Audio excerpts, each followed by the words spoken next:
birth of life, heartbeat of life, breath of life, living of life, human life. We all have a right to life.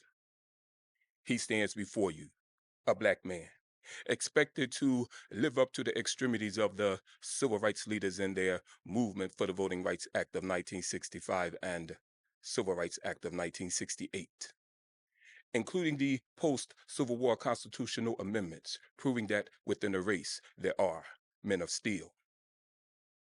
He stands before you, a black man, expected to understand the horrors of slavery and the shame of the black man's unending pain.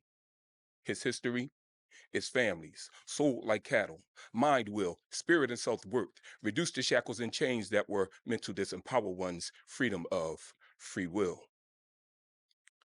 History does disgust us, yet it lets us know of a time when the Willie Lynch papers and Jim Crow laws was an accepted lifestyle of oppression and control, a time of mental destruction and genocide on the race of people. This historical recap is not meant to rub in a white man's face of a horrendous time and hold him to crimes against the lives of the black man's historical birthright. A time that did not inhale and exhale. The living breath of I look at it as a sign that says to us all, remember when?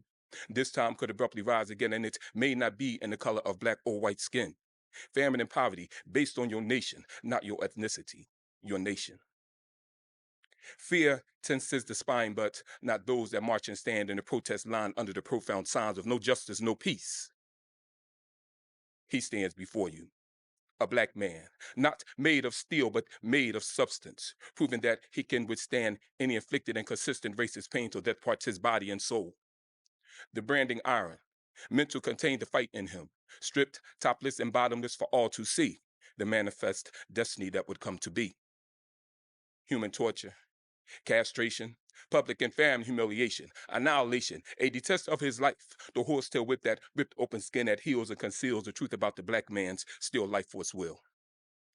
Keeping one's eyes on the prize was the focal point in black lives that wanted a country to recognize that black people matter and march for respect, social equality, politically for judicial fairness, and to be free from racial mistreatment and violence. After all this time, revenge and cries of being a blaming repressed black man is now on the masses of black men's minds. However, the truth must stay alive, and the efforts of all who fought for freedom and equal rights cannot become unimportant history to a new generation. The young. Here they stand, young black men, and the new millennium, and still blatant violent acts of racial prejudice and murder versus jail time is debated on how any one of them died of a variation in hate crimes. Here I stand, a black man, and a new millennium where black on black crime is a statistical phrase in criminology on how we view our race, respect our race, live amongst others of our race, and its phrase comes under an outrageous scrutiny within our own race. Each black male is a repeated reality of historical truth, yet and still there is a mixed race of young minds being bred on deception and guilt of what still exists. Taught to feel threatened and untrusting about the black man as a human being. Taught the American history of what it is to be feared about the black man who has always been viewed and treated as America's long-standing terrorist threat. So many variations of discussions about this time of the present where there is still an ongoing fight for civil rights. There will never be an overcome for those that practice or condone various forms of racial oppression and violent acts against the race of people for a continuing preservation for the existence of pure hate. I say racism, pure hate. After all this time, America's reasoning has been decades of perpetual divisive thinking.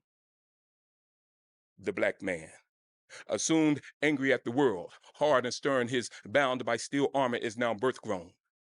What is factual truth in the 21st century of time is that countries within nations will now come to realize the men of steel can really feel.